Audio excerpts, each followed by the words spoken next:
masaya. Ano man ang problema, matutulungan ka ng GFM.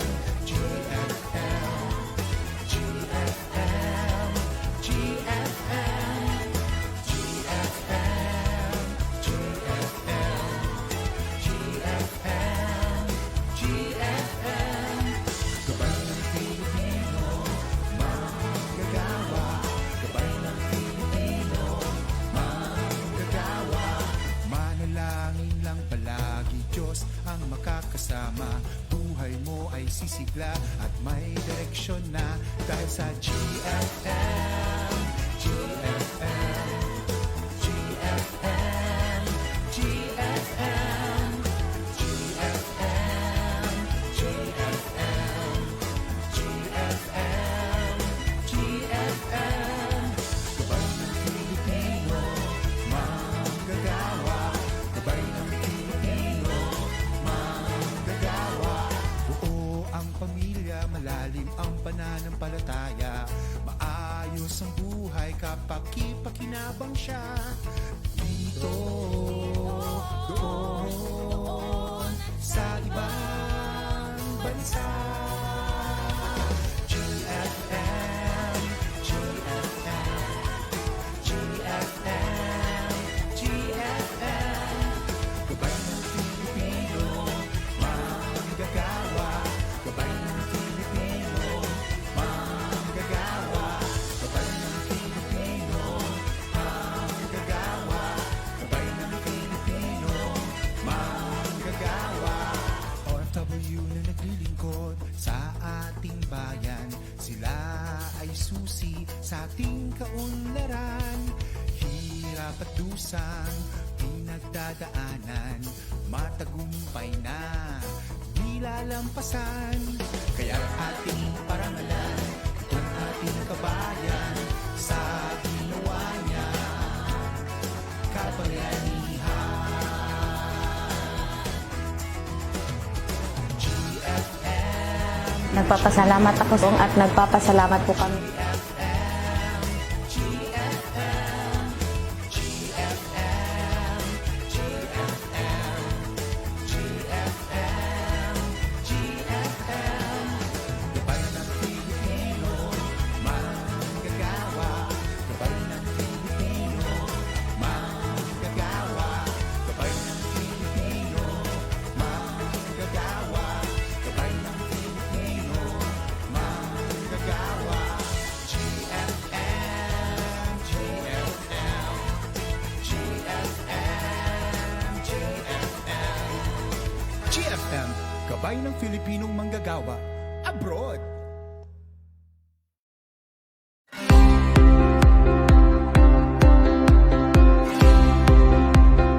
Pamilyang buo, maayos na pamumuhay, malalim na pananampalataya, kapaki-pakinabang sa ating bansa at sa bansang pinagtatrabahuhan. These are the goals that we seek for OFWs and their families, to see them empowered to transform nations. We equip the body of Christ by helping them understand the situations of OFWs brought about by migrations and the issues that go with it. We train their volunteers to become OFW ministers, to minister effectively in times of distress using all platforms including multimedia. We partner with churches here and abroad to establish global Filipino centers to help address the plight of many OFWs in distress. Our partnership with government institutions like POEA, OWA, the DFA and its embassies and consular offices helped facilitate repatriation, resolution of labor cases, and countless victims of abuses from their employers and principals. And through government institutions like the Department of Agriculture, Department of Science and Technology, the DSWD, and BPI, we have endorsed countless OFWs to avail various reintegration and livelihood programs. We do all this to see them empowered overseas Filipino workers and their families to do kingdom work. Come, partner with us in empowering global Filipinos through your prayers and donations.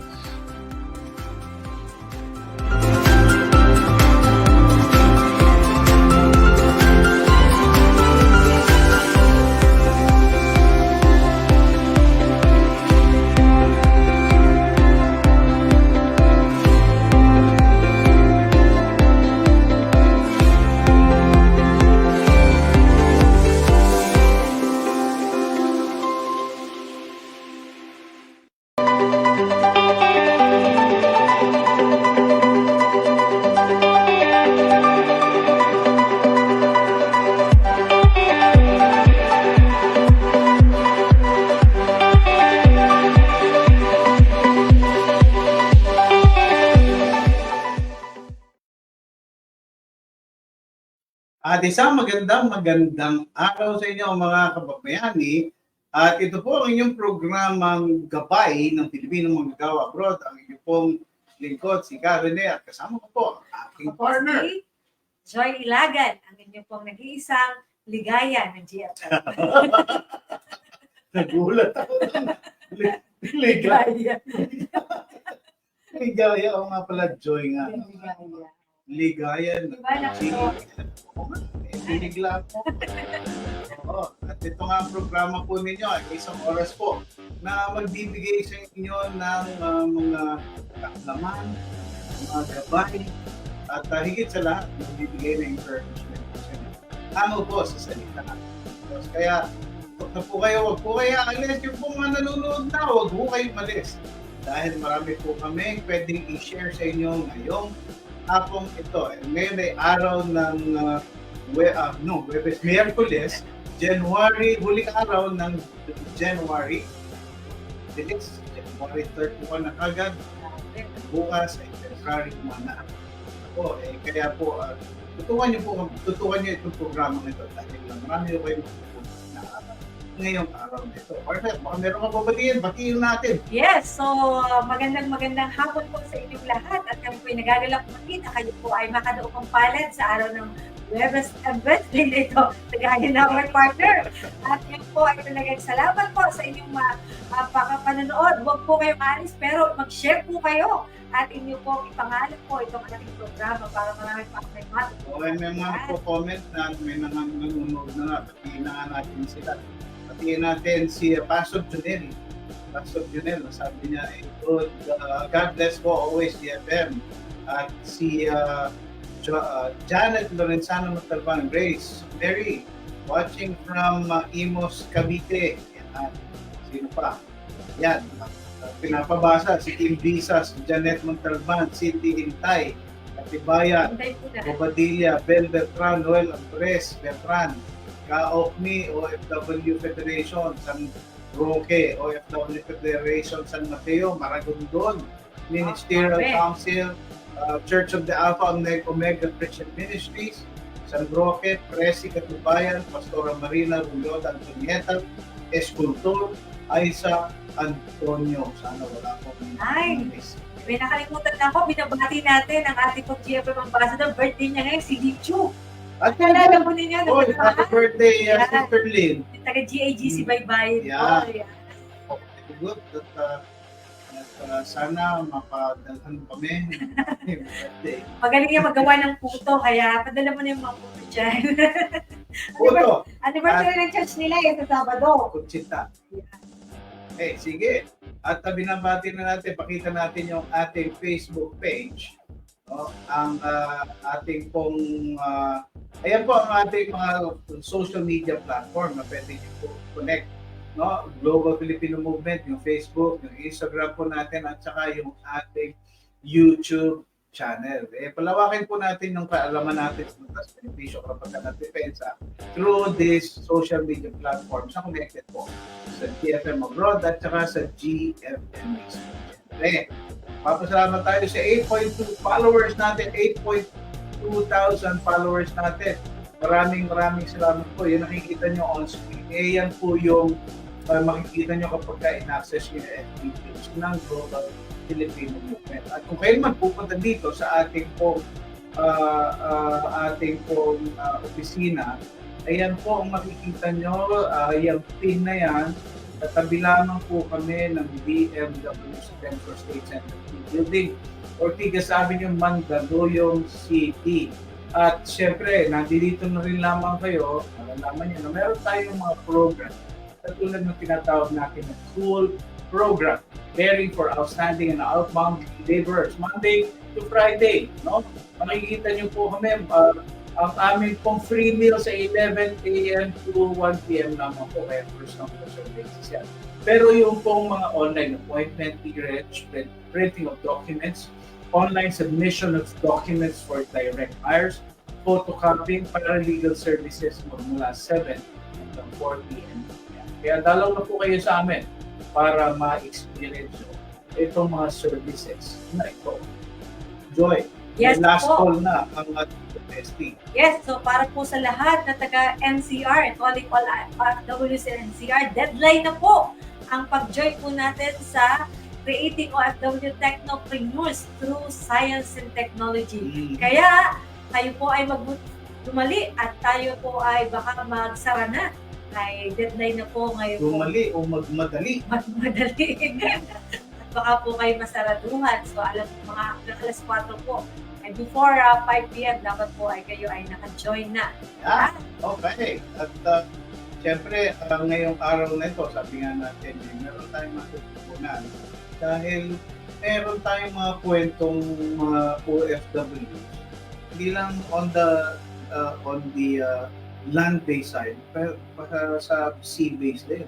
Eh, di ba, si Rico My Loves, seafarer. Yes. Di ba? Oo. Kaya, Giniginaw sa gitna ng hiniginaw sa gitna ng China Sea. ang Negative aking amihan Negative 8. ay umiihip dyan sa China Sea na yan. Sigurado bang China Sea or Philippine Sea? Oo nga, no? Philippine Sea ba talaga o China Sea? Oh, anyway, sige. Ngayon, mapapakinggan natin yung interview Oh, sige. sa Pakinggan nga natin. isang seafarer at kung paano niya pa binabalanse yung kanyang pagiging seafarer. Pero at the same time, pasok siya.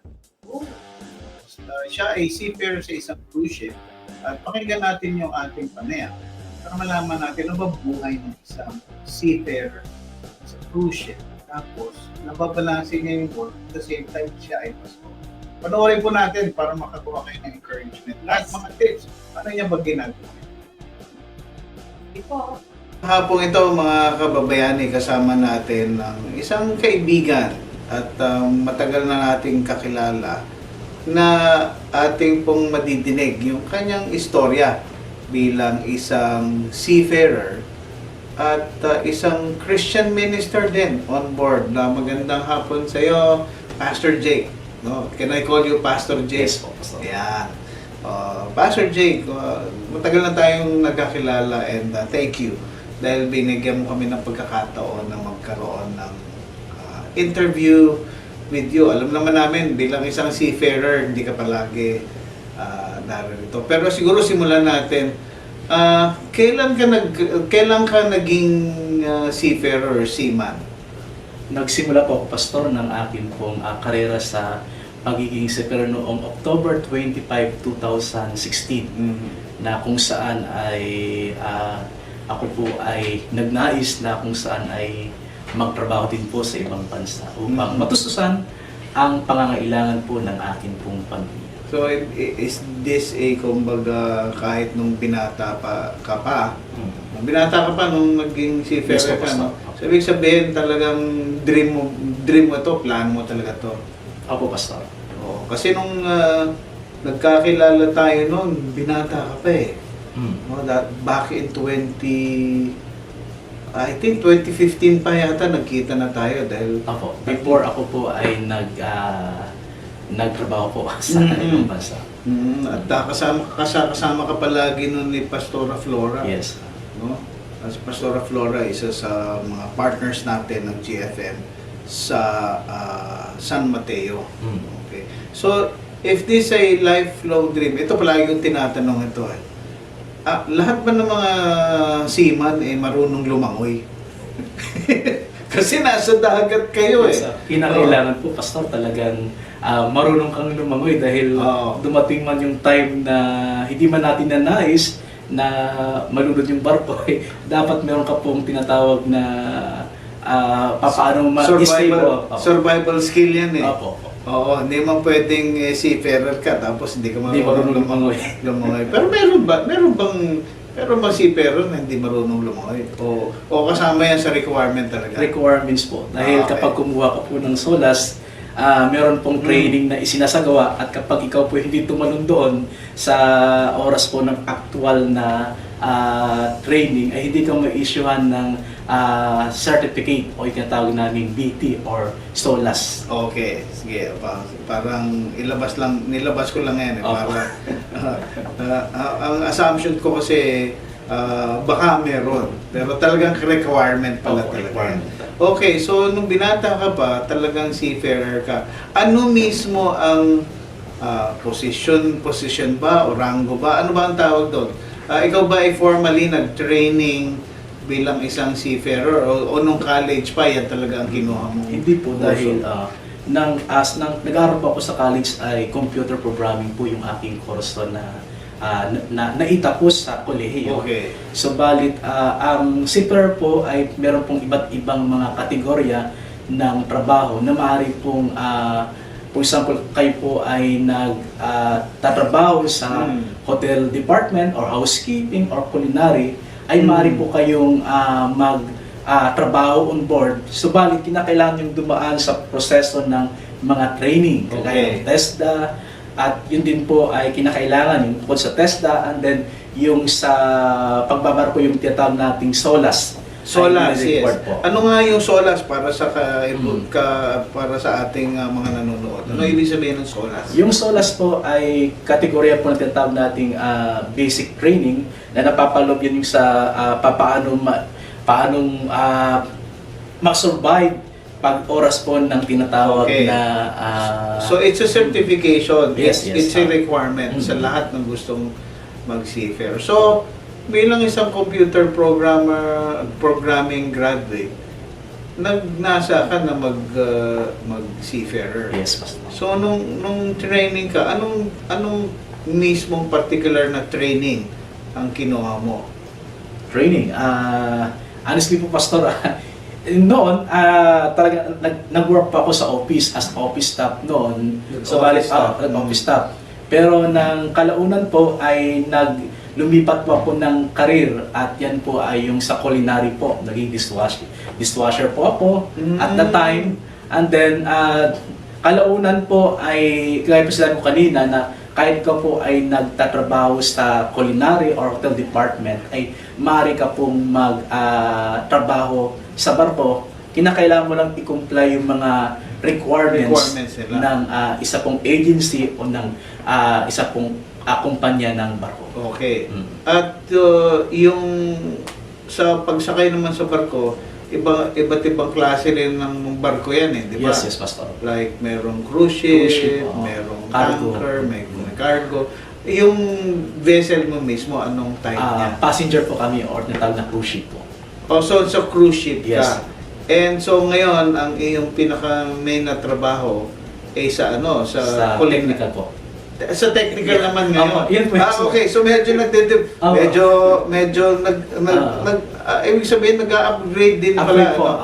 No, from dishwasher ka before, ngayon nasa technical Nasa ka na. technical po. Explain mo nga sa amin, ano ba Sa ibig loob po ng barko po ay meron pong proseso na kung saan ay pwede ka pong, ito po yung tinatawag na cross-training program ng bawat company. Kapag nais mo pong ma-upgrade yung iyong karera sa pagbabarko ay kinakailangan mong dumaan sa proseso ng cross-training. Okay. Kaya noon, ako po ay galing sa dishwasher sa culinary department ng cruise ship. At din kalaunan po sa biyaya po ng Panginoon, ako po ay nagnais din po na mag-training naman sa technical department as operator. Operator. Yes. So, ibig sabihin ngayon, ang designation mo as operator. Ano ngayon ang ino-operate mo? Dito po ay ako po ay na-in-charge po sa recycling center ng cruise ship. Okay. So, ibig sabihin, when you say recycling, Yes. lahat ng mga dispose ng mga Yes, basura. Meron mga- pong proseso kung papaano po ito isinasayos dahil po sa international na proseso po ay kinakailangan po dadaan po sa masusi pong paghihiwalay, for example, ng metal, ng Okay. aluminum, Ng mga at ng mga plastic. Ito po ay, for example, yung aluminum and then yung lata po ay meron pong compactor na isinasagawa o proseso po ng isang Hindi makina. siya itinatapon sa kasi Opo. marami tayong nadidinig na ganyan, ano? Yes. Kaya there are certain parts ng ocean sa ay maraming basura dahil ganun sa practice na ganun. Opo. So ngayon, is that a requirement sa lahat ng cruise ship na Yes, meron may siyang mga recycling makina po. facility? Okay, that's good. Good Opo. to know.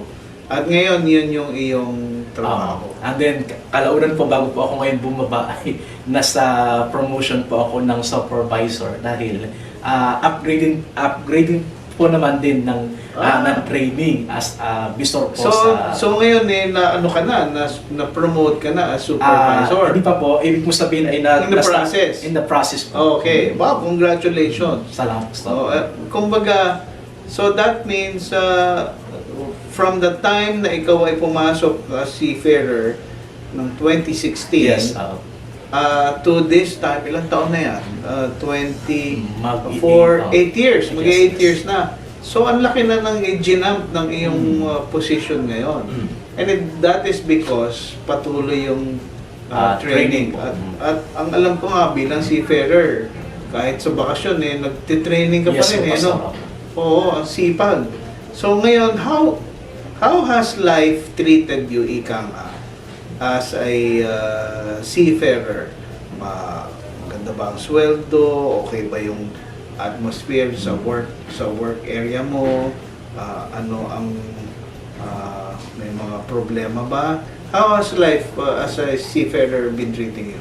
Sa loob po ng barko ay maganda rin po ang accommodation doon sa masayo po natin sa loob po ng barko at marami pong mga benepisyo akong bukod doon sa pagkain, sa accommodation. Nararating mo po yung pinaka-special po sa akin, nararating mo yung mga lugar o iba't ibang bansa na dati ay pinapangarap ko po. Pinapangarap ko lang. Pero sa biyaya po ng Panginoon, ito po yung akin pong narating. At nakikita ko yun Yes. sa mga post mo sa Facebook. Sabi ko, iba't ibang lugar na ang Yes. iyong nadating. So, saan yun? Can you mention? Sa Europe? Sa Europe, and Okay. then sa US, Sa at US. part po ng Mediterranean. And then yung panahon po ng yung January 7 doon sa Israel. Nandito kayo? Naroon po kami. Oh. Yun po yung araw ng tour ko po sa Jerusalem. Pero Naka-anchor kayo doon? naka-anchor po. Oo. Nakasakay na po kami ng bus for tour. Pero Hindi natuloy. Hindi po natuloy. Kami po ay I think is 1 hour na yung biyahe namin from Tel Aviv to Jerusalem. Dahil nga po ay nagkaroon po ng hindi magandang pangyayari doon. Yes, oo. Ito po ay kinansilan ng So, ibig sabihin, in transit na kayo dapat? yes, Pastor. Pero bumalik na kayo? Mm. Okay, so for safety reason. Okay, so ibig sabihin talaga extensive na yung travel mo. Ngayon, and I know that you got married. Yes, No? Pastor. Kailan ka ikinasal? Nang nakarang taon po ng February 27, 2013. And you got married with someone na galing or nakabase sa Romblon. Yes, yes. Abay, paano naman kayo nagkakilala? Alam ko, taga San Mateo ka. Tapos siya sa Romblon. Paano kayo nagkakilala? Honestly po, Pastor, ako po'y taga-Romblon talaga. At so, taga Romblon ka pala. Magkaibang bayan lang po kami. Ang misis ko po ay galing po ng Ojongan. Ako naman po ay galing naman po ng San Agustin.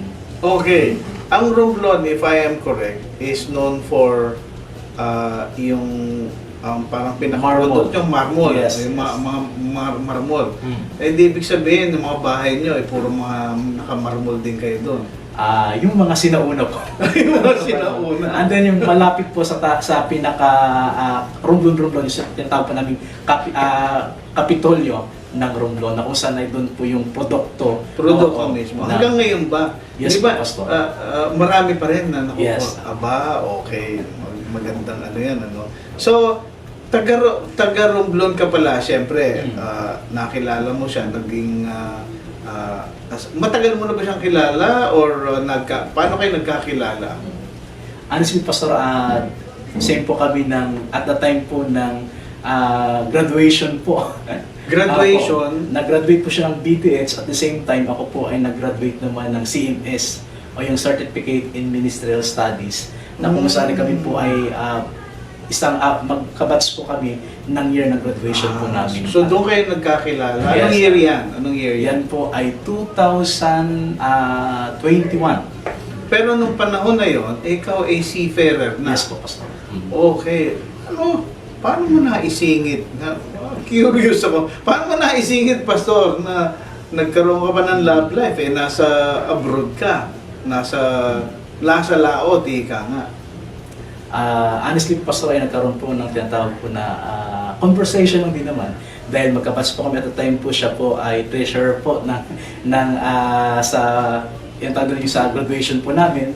Nagkaroon po ng short conversation. Short conversation? Yes. At kalaunan po yung naging long conversation. Aba, talaga nga naman.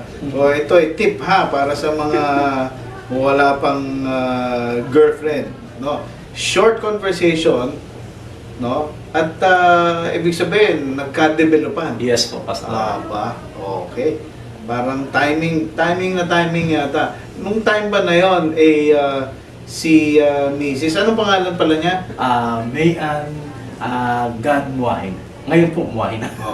May Gan. Yes. Tapos ngayon, muwahe na. Yes. So, nung panahon ba na yon, siya ba talagang naghahanap o kaya nung nakita ka niya, nabighani siya sa kagwapuhan mo?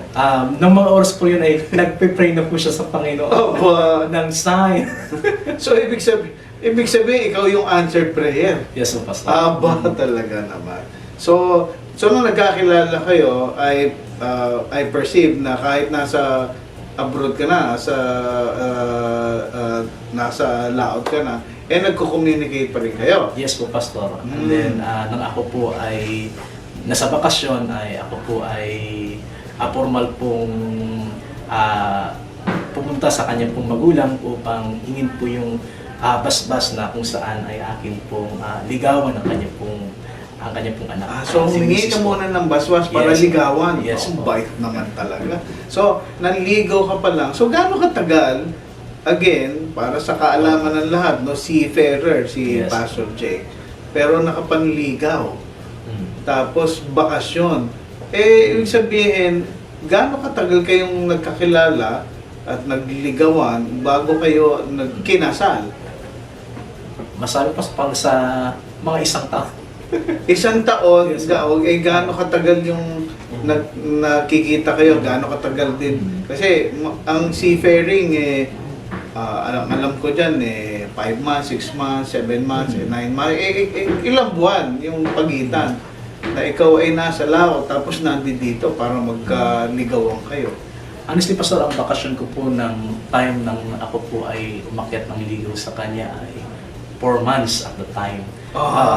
Dahil ang Bible School noon, na kung saan ay doon nagtatrabaho si Mrs. ay nagkaroon po ng National Bible Convention na ginanap po sa Ojonga. And then, yun na rin yung pagkakataon na kung saan ay formal po akong nag-ask ng blessing sa kanyang magulang and then sa kanya na yung sincerity po. So, parang masasabi ko, parang dessert ko, medyo mabilis, ano? Yes, No, talagang real win ang inyong courtship.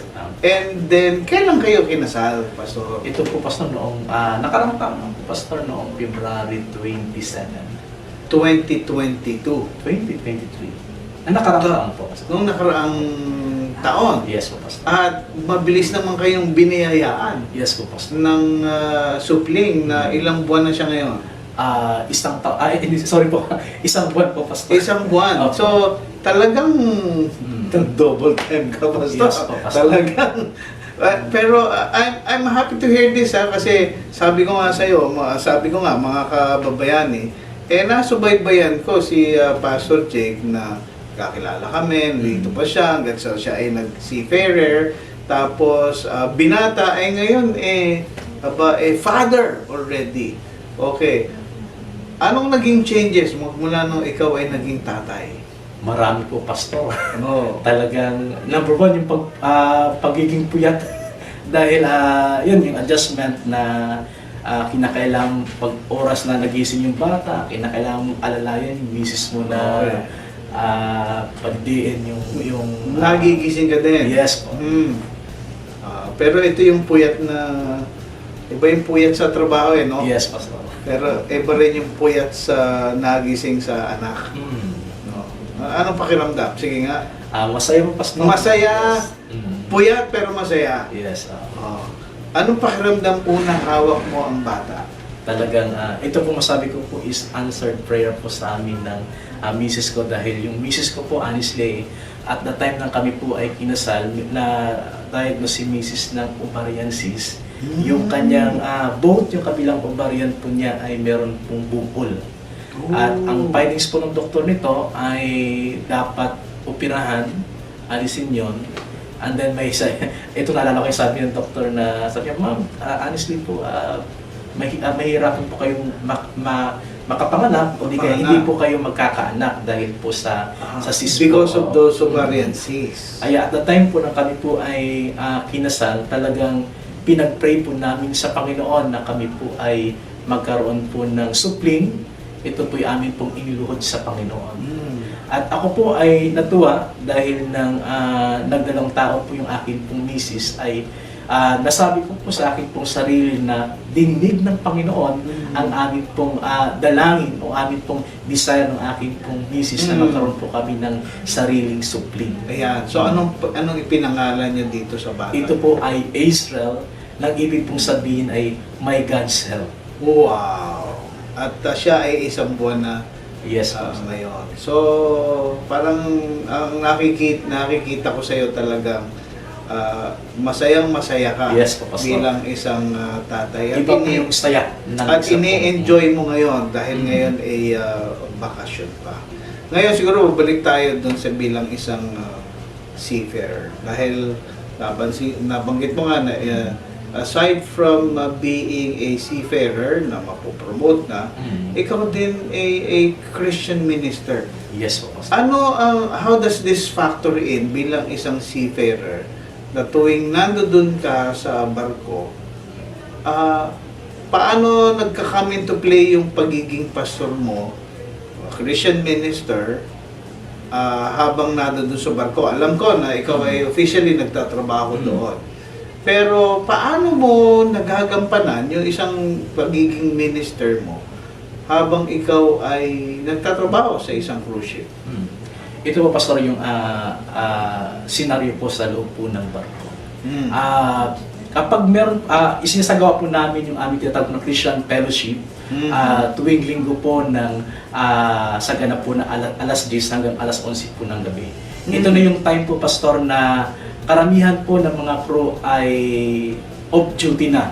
Off-duty na? Yes, alas 10. Okay. At doon po namin, ito po ay nagpo-post po ako ng poster doon sa About Time Capture na kung saan meron pong paanyaya na maaari po silang dumalo, umattend doon sa Christian Fellowship na kung saan ay pinapalakas o nagpapalakasan ang bawat isa sa pananampalataya. At dito po, Pastor, ang mga nakakasama po namin ay iba't ibang mga religion, especially po yung mga Katolik po na dumadalo, and then yung So, mga... kahit sino pwedeng open po umattend, siya, Pastor. whether or not Yes, Christian ka, Catholic ka, or kung sino yung pwedeng umattend, Opo. o yung gusto. Yes.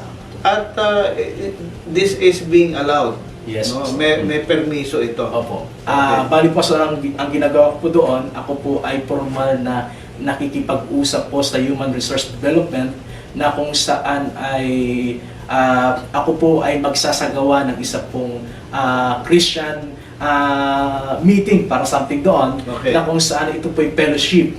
Kaya doon po ay naka-attach naman po yung mga documents, dahil one time nang ako po ay nag-ask ng permission sa HRI, hinanapan po ako ng credential Okay. na ano ba yung authorized na ikaw ay magsagawa. Okay. Ano po sa biyaya po ng Panginoon bilang pastor po ay nagagamit ko po yung credential upang magbukas po ng gawain ng Panginoon sa loob po ng barko. Okay, so ibig sabihin, there's authorization Yes. and there is a, kumbaga, formal na pagbibigay ng permiso Okay. na nagagawa mo ito.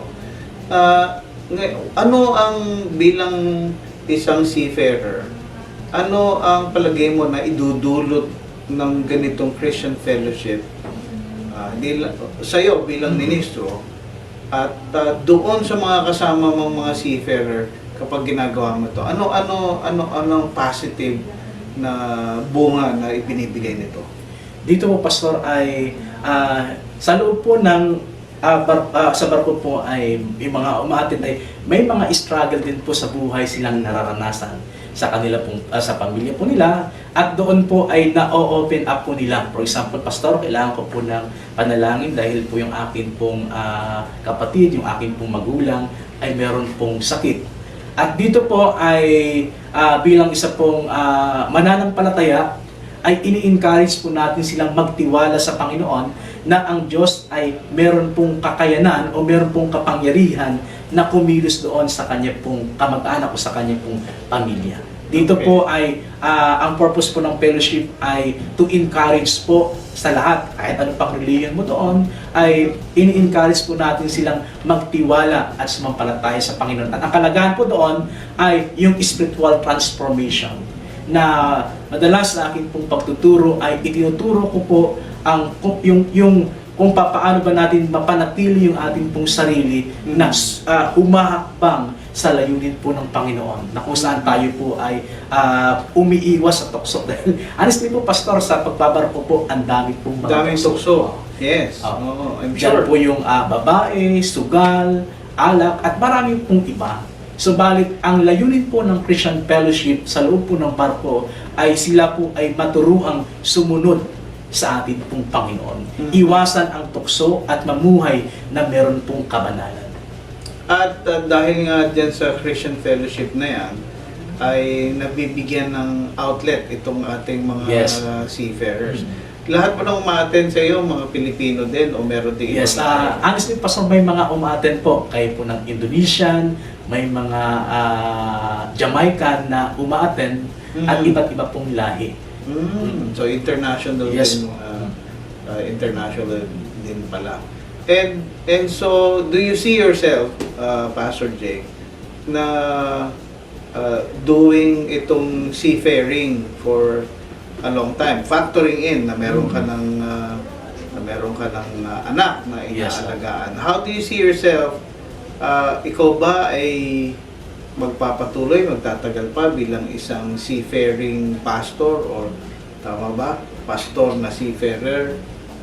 Anong outlook? Sa amin po ay, dahil pinag-uusapan din namin ang aking pong may bahay. Sabi ko sa akin pong may bahay, sa loob na ng 3 taon o 4 na taon, ako po ay maghihinto na rin sa pagbabarko upang ilaan ko yung aking pong oras o panahon sa amin pong pamilya. At doon din po ay kami po ay nagpa-plan ng akin pong misis na humawak na po ng church o Okay. church plan. So, ibig sabihin, ang outlook mo, another 5 years, Yes. no? At pagkatapos nun, ikaw ay, anong tawag doon, exit o magpo-forgo na. No? At maganda naman yung plano nyo dahil meron kayong anak. And at the same time, I think much better na yung presensya mo ay naroon kapag lumalaki yung bata. Sa huling bahagi naman, bilang isang seafarer, knowing na maraming pwedeng maging hindrance sa iyong faith bilang isang Christian minister. Napakaraming temptations para pwede kang maging mabandage doon sa mga yon, like for example gambling or alak or mga bisyo. Anong encouragement or anong paalala ang pwede mong ibigay sa mga kapwa seafarer mo para hindi silang malulong sa mga ganoong mga bagay at maging intact yung kanilang pagkatao, na aalis sila, babalik sila, maayos yung relasyon sa asawa o sa pamilya, at higit sa lahat may malalim silang pananampalataya. Ito po yung sasabi, Pastor, sa kanila na hanapin natin ang Diyos sa ating pong buhay. Dahil kapag tayo po ay ay hiwalay sa Panginoon, nagagawa natin yung mga bagay na ikakasira ng ating pong pamilya. Subalit kapag hinanap po natin ang Diyos sa ating pong buhay, nariyan ang salita ng Diyos na kung saan ito yung ating pong pinagninilay-nilayan, ito yung ating pong sinasalamin ng ating pong buhay, na itatama yung ating pong mga maling perspektibo. Kapag ang isang tao po ay malayo po sa Panginoon, dito na po pumapasok yung tukso ng buhay. Nagagawa po ng isang tao ang paggawa ng kasalanan o namumuhay sa kasalanan dahil lumalayo po sa Panginoon. Pero kapag atin pong binigyan po ng pagkakataon o ini-encourage po natin ang mga kapwa natin kamarino na kung saan ay hanapin ang Diyos sa kanila pong buhay, at ito po'y mahanap po nila sa pamagitan po ng salita ng Panginoon. Dito po, naranasan po nilang sila po ay nabubuksan yung kanila pong isipan na kung saan ay mamuhay na meron pong kabanalan, o di kaya ay sila po ay lumayo sa pagkakasala. And so therefore, dito pumapasok yung kahalagahan ng merong Christian fellowship, Yes, Pastor. or Christian gathering. However short, no, ito basta merong inaatinan, kasi ito yung parang pampabreak doon sa sinasabi mong temptation. Yes, Pastor. No, maari kasing meron sa kanila kasi ang temptation iniisip mo pa lang yan pero maaaring hindi mo pa ginagawa. And dahil sa mga ganitong Christian fellowship, pagka nahanap ng isang marino ang Diyos, yun ang kanyang deterrent. Yes, Pastor. Parang sa akin, nahalin tulad ko yan, Pastor Jake, no, sa parang di ba meron kayong mga survival skills na inaaral, Yes. Parang isa rin itong survival technique or survival method in combating temptations or bondages, na katulad ng mga binanggit ko kanina. And so therefore, nire-recommenda mo ito sa mga marino. Yes. At uli na lang siguro, ano pa yung pwede mong sabihin sa mga kapwa marino mo, kapwa seafarer mo, o kung sabihin na natin, bilin sa kanila para sa kanilang matagumpay na pagiging seafarer. Isa po na maaari pong sabihin sa kanila ay huwag natin kalimutan ang Diyos sa ating pong buhay. Kung nais mong ikaw ay magtagumpay sa buhay, parati po natin unahin ang Panginoon. Diyan man tayo sa ibayong dagat, nag-atrabaho, malayo tayo sa ating pamilya, pero dahil sa salita ng Panginoon, mas lalo po tayong na-encourage, nakakangkar po natin yung kalungkutan na tayo po ay nahiwalay sa ating pong pamilya. At doon, dahil sa salita ng Panginoon, tayo po ay na-encourage, nagiging inspirasyon po natin ang salita ng Panginoon para sa ating pong pamilya, na tayo po ay narito sa industriya ng pagbabarko upang matugunan ang pangailangan ng ating pong pamilya. At makakamit po natin ang tagumpay kapag si Kristo ang parati po natin inuuna sa ating pong buhay. Okay, nako, maraming salamat sa pag-share mo ng iyong buhay and encouragement para sa ating mga seafarers. I'm sure sa mga nanonood ay nakapulot sila ng mga mahalagang aral. Salamat, Pastor Jake, for your Salamat po, time. Pastor. Oo. Sa uulitin, siguro pag sa susunod na punta mo dito, kasama mo na yung iyong maliit na bundle of joy, ano? Yes, Pastor. Okay, maraming salamat po at inyo pong subaybayan itong episode na ito para naman ma-encourage din kayo. Para sa mga seafarers po ito. At before we end this interview, gusto ko pong handugan si Pastor Jake ng dalawang libro na palagay ko ay makakatulong sa kanya at bibigyan din natin siya ng several copies. Ito po yung libro na How to be a successful seafarer and the seafarer's mind, the questions I've always wanted to ask. Ito pong dalawang aklat na ito ay nilimbag, ay pinread, no? At ang author po nito ay si Martin Otto. Si Martin Otto po ay part ng Seamen's Christian Friend Society at siya po ay merong ministry para sa mga seafarers. So shout out kay Sir Martin Otto. Our invitation still stand for an interview with you. And just to let you know, this book will be very, very useful and an encouragement para sa ating mga overseas Filipino workers, mga seafarers na katulad ni Sir Jake o Pastor Jake. I'm offering this to you and several copies na courtesy of JFM and of course courtesy of Sir Martin Otto. Ayan. Salamat po, Pastor. Yan, okay. At stay tuned again no, sa ating episode na ito.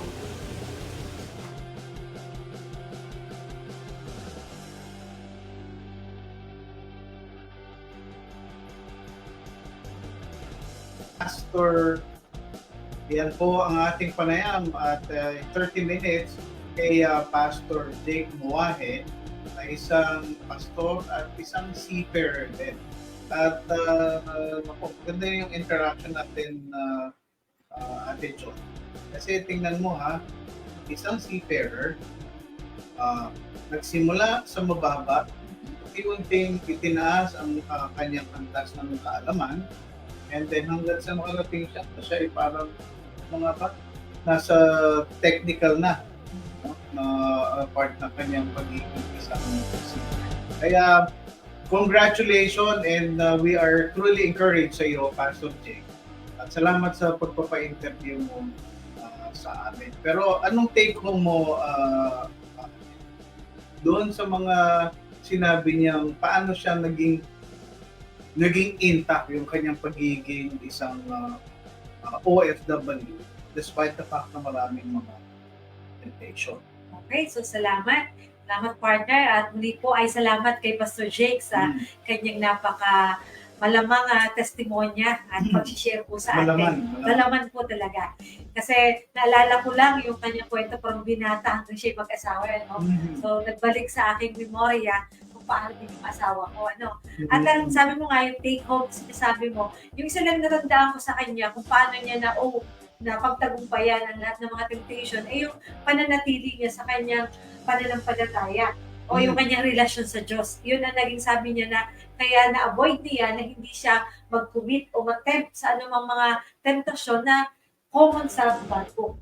At saka, ang ganda ng sinabi niya hanapin mo ang Diyos. Yes, opo, ayun po. So, hindi siya lumayo, kundi siya, lalong siya kumbaga ay lumagok sa kanyang relasyon sa Diyos kung mainatan ang kanyang puso. Mahirap yun dahil nasa malayo pa. And then sabi ko nga ba, ito pa ng panahon para sa love life. At the time ng malayo siya, tapos nagkaroon na siya ng love life. Sabi siya, and then ngayon meron na siyang anak.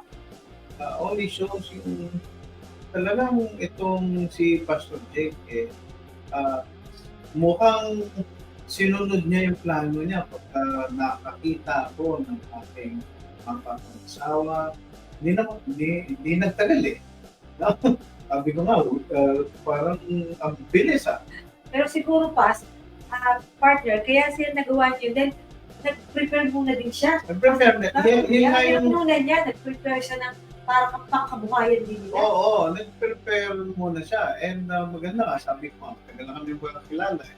2015, as early as 2015, nakikita na kami dito, nag-training na siya.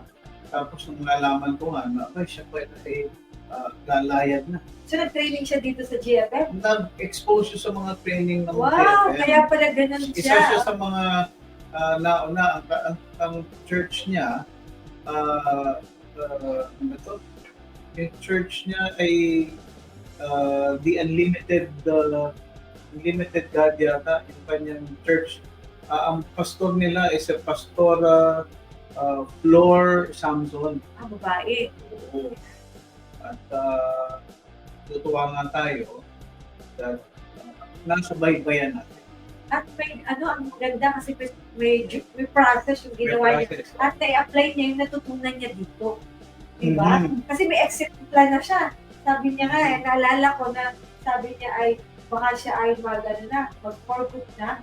At siya ay umuwi at sila ay tumawag ng gawain. Yeah. Diba? So hindi siya naka-focus dun sa pagkita ng pera. Pareha silang pareha silang pastoral, pareha silang nag-graduate sa Bible school. Kaya alam ko sa mga nabanggit ba, Foursquare nga ba. Pero anyway, nagtutuwa tayo para kay Pastor Jake na gusto natin kasi siyang maging halimbawa. Si Ferrer na posibleng maging maayos, posibleng makaiwas Yes. sa mga temptation. Posible na kahit yes na yung family, pwedeng yung resolve, kasi meron siyang resolve na ito yung gusto kong gawin para sa aking pamilya. Pumunta na, pinag-pray nila, hindi marantang Diyos yung kanilang panalangin. At the same time, sabi mo nga, yun, may plano. Pagka merong plano, talagang may magagawa. Yes. Pagka walang plano, ay walang ganap. Sabi nga it's a dream. It's a dream. Yeah. Basahin nga natin yung mga comments. Sila, Yes, oo. Sabi, From the sea woman bird. Sino ba yan? Yan. sa biyaya ng Lord po ako. Pero di po ako pinalo. Yan, si Ma'am Janet. Talban. Dati kasi siya skipper. Yes. Oo. At ang asawa niya si Ferrer pa rin. Yes po. Yes. Oo. Yan yung Maitong restaurant. Hindi pa natin napupuntahan. Janet may utang na sa amin na Sa Imos. Yan. Yan. Kaya mag-schedule ka na dyan ng symposium. Rosalie Amira, good afternoon there. Congratulations to the Elect Eagles Club and Rex Region. Wow. Si Mama Mira, yung ating ka-partner sa On The Move, pag-aromasyon. At syempre, dadalaw po, dadalaw po si Pastor June diyan at makikita kayo. Sabi ni Amira, mapapasana all ka na lang sa love story ni Pastor. Yan. Naghahanap ka ba ng love life? Sabi, wala po, posible sa Tama! Yes, Posible sa Panginoon. Kaya makakahanap ka niyan, mga pira. Basta maghihintay ka lang ha. Nandito kami ni partner kung kailangan mo ng Ninong at Nina. Kailangan mo magkakasal ng gusto. Tignan ako. Hello Robles, blessed afternoon po. Si Reynaldo Campillo watching from Northgate. Ayan. Hello, Kuya Ray. Sipa. Marel ko, mapagpalang Miyerkules mga kababayani. Yan, nasa Dubai. Currently. Salamat sa iyong tawa siya ng tawa. Tawa ka ng tawa. Palibasa, talagang tinamaan ka sa aming comment, Kaya invite natin siya para sa love month natin sa February, Mama Mira. Ma-interview rin namin dito, Mama Mira, kasi gabay ng Pilipinong magagawa abroad. Marami ka rin gabay. Kaya huwag kang mag-alala, ma-interview ka rin dito. Lalo na sa puso. Gabay sa puso. Ayan. Ng mga OFW. Si Mama Mira is also part of our partner there from Magic 6 Radio. Yan. Na based sa Saudi Arabia. At okay, bago tayo magtapos, babasahin muna natin yung ating gabay mula sa salita ng Diyos. Babasahin naman ang ating partner na si Ate Joy. Ate Joy. Yes po, ito po ang sinasabi sa Psalm 116. 116 verse 1 and 2. I love the Lord, for He heard my voice. He heard my cry for mercy, because He turned His ear to me. I will call on Him as long as I live. Sa Tagalog naman po, tingnan natin. Sabi po dito, minamahal ko si Yahweh pagkat ako'y dinirinig. Dinirinig niya ako sa dalangin ko at hibik. Ako'y kanyang dinirinig tuwing ako'y tumatawag. Kaya nga't habang buhay ko'y sa iyo lagi tatawag. Ayan. Ang Talagang ganda-ganda. Batanggenyo. Batanggenyo. Oo, kasi alam niyo mo ba yung hibik? Oo, yung hibik, yung parang Yung ganun po yun. iyak yun. Eh, Yung hibik, yung meron Yun pa lang po. ganun. Yung bata ako, ganun ako. Parang ako. Ayan. O, sige na. Anyway, ayan po. Kasi nasabi ng salita ng Diyos. Ay, sinong hindi magmamahal sa isang kapag tumawag ka sa kanya, dinirinig. No? The fact na ang hibik, kasi pagka hibik talagang feeling ko naghihibik-hibik ako noon kasi tingin ko kawawa ako, nakakawawa. Eh, pagka ganun parang nagpapapansin ka Oo. Ibig sabihin, ako ewan ko sa'yo, pero nung ako noon yung hibik-hibik ko kung nakakasulok. Sa akin naman yung hibik naman, parang yung yung awang-awa. Awa, yun na nga, yun mismo yun, yung parang, Saka puno ang laman ng puso. oo. Pero sabi doon, nadidinig ng Diyos. Wow, galing Pati yung mga hitik. Oo. Dinirig niya, sabi niya, ako'y kanyang dinirinig tuwing ako'y tumatawag, kaya nga habang buhay ko, ako'y sa iyo lagi tatawag. Ano ibig sabihin nun? Ang ibig sabihin mo, isang tao na mayroong manalit na nakaugnayan sa pati ang pahibik niya, dinirinig. O naririnig? Naririnig, dinidinig. No? Kumbaga, dinirinig ng Diyos. Kasi nga, ang isang taong, huwag mo natin tatawagin na ikaw dyan na nasa itaas. Tingin mo pala. Dapat Napaka-impersonal nun dapat i-direct ang pangalan. Oo. Sabi nga doon, minamahal ko si Yahweh. Dapat na ginamit niya yung pangalang ginagamit ng Diyos dito sa Biblia. Ay ibig sabihin, meron siyang malalim na kaugnayan sa Diyos. Kaya nga, ang isang merong malalim na kaugnayan sa Diyos, katulad ng human relationship, nasasabi mo, may ugnayan kayo kilala mo siya At alam mo, nakilala ka niya, kaya nasasabi mo yung gusto ko. Tsaka tunay na nararamdaman. Tunay na nararamdaman. Kasi hindi mo naman sasabi ito sa taong hindi mo. Kaya nga, ang benefit nito is that, sabi nga, every time na tumatawag siya, ay dinirinig siya ng Diyos. Kaya ang sagot naman niya, ang tugon niya doon sa pagsagot, sa pagtawag, sa pagdinig, sa kanyang pananayon. Sabi niya, habang buhay kung siya ay kung ako'y sa iyo ay It speaks of a genuine relationship with our God, the Father. In the New Testament, ang sabi po sa atin is if anyone receives Him, anyone who believes in His name, Jesus Christ, then He gives the right to become children of God. If you want to become a child of God, then you must actually repent of your sin, kilalanin na ikaw ay yung kasalanan, and then by faith, surrender your life to Jesus Christ. Yun lamang po ang paraan para magkaroon ng genuine relationship with the Lord Jesus Christ. I, for one, enjoyed it. At one point, I surrendered our lives to the Lord. At doon lang nagkaroon ng meaningful relationship. Pag tumawag ka, nanalain ka, minunod ka, iyak ka, you cried in pain, alam mo, dinidinig ka. At kababayani, alam kong nakaka-relate ka dito at sa isip ko sinasabi mo, gusto ko nang ganun. Kababayani, inaanyayahin kita na manalangin sa panalangin aking babanggitin at sumunod ka in a prayer of faith, tanggapin mo ang pagpapatawad, pagtanggap, pagpasok ng Panginoong Hesus sa iyo. Manalangin po tayo. Panginoong Jesus, sumunod ka sa panalangin ko, ito yung first time mo ka.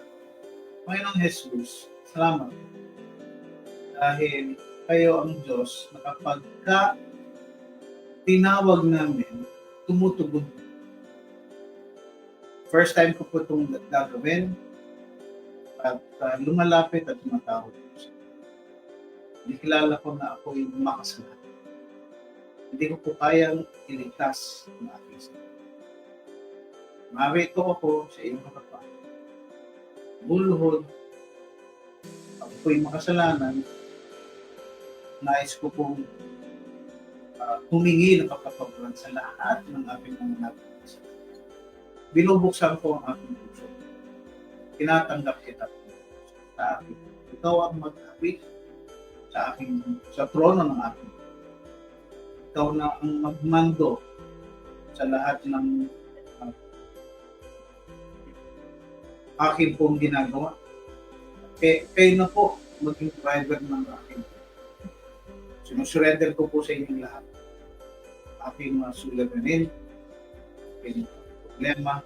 Hinihiling ko, bigyan mo ako ng tibay ng loob, kalakasan, at mumula po sa inyo upang sa ganun ay maranasan ko ang katulad ng sinasabi ng psalmist na I love the Lord because He hears my prayers. He hears my prayers.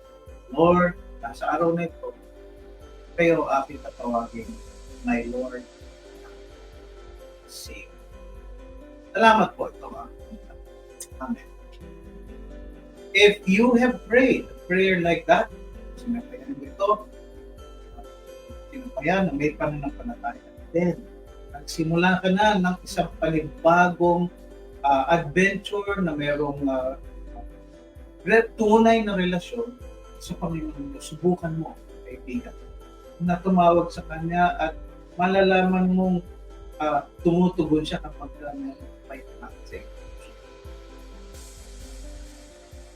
Sa inyo po na gusto pong makipag-ugnayan po sa amin, nakikita niyo po sa aming pong aming screen, yung GFM Abroad Gmail, gfmabroad@gmail.com. Any paralegal assistance or any counseling need, you can reach us dito sa mga numbers na ito nakikita nyo on screen. And at the same time, gusto po namin, sana po magkaroon tayo ng ugnayan so that we can all the more kumbaga share with you paano kayo mag sa inyong faith. Partner, any last announcement? Yes po, so salamat po sa lahat po ng ating mga OFWs na gusto maging matatag sa kanilang buhay at ma-overcome ang mga temptation. Mahalaga po talaga una yung pagmamahal natin sa Lord. Pag po natin mahal ang Lord, yun po kanyang salita ang gagabay po sa atin para tayo po ay maging matatag at matyaga sa lahat ng ating pong haharaping mga pagsubok. At yun din po ay binabati ko po ang JGC Baybayin sa kanilang 3rd year anniversary sa Sabado, February 3. Happy anniversary po dyan po sa JGC Baybayin, Rosario, Batangas. At sa aking tatay na mag-birthday, 68th birthday ng tatay ko din sa Sabado. Tatay Serle, happy birthday po. Salamat po sa inyong buhay. No? Ano ulit pangalan? Serle po. Serle? Yapon. C-E-R-L-Y Manigbat. Ayan. At sa aking Serle Manigbat. Yes po. At sa aking ninang Josie na bagong dating galing US, welcome po ulit dito sa bayan ng Pilipinas. At nawa po ma-enjoy po ninyo ulit. Maligayang pagbabalik. Salamat po sa Diyos. Hindi ko pa natatanggapaan sa iyo po. Okay, so salamat po muli at tayo po'y patuloy na maging matatag at ang Diyos po lagi ang ating unahin sa ating buhay. Kaya kabayani, tandaan mong lagi, mahal ka ng Diyos. Okay po, God bless God bless you you. po. Thank you.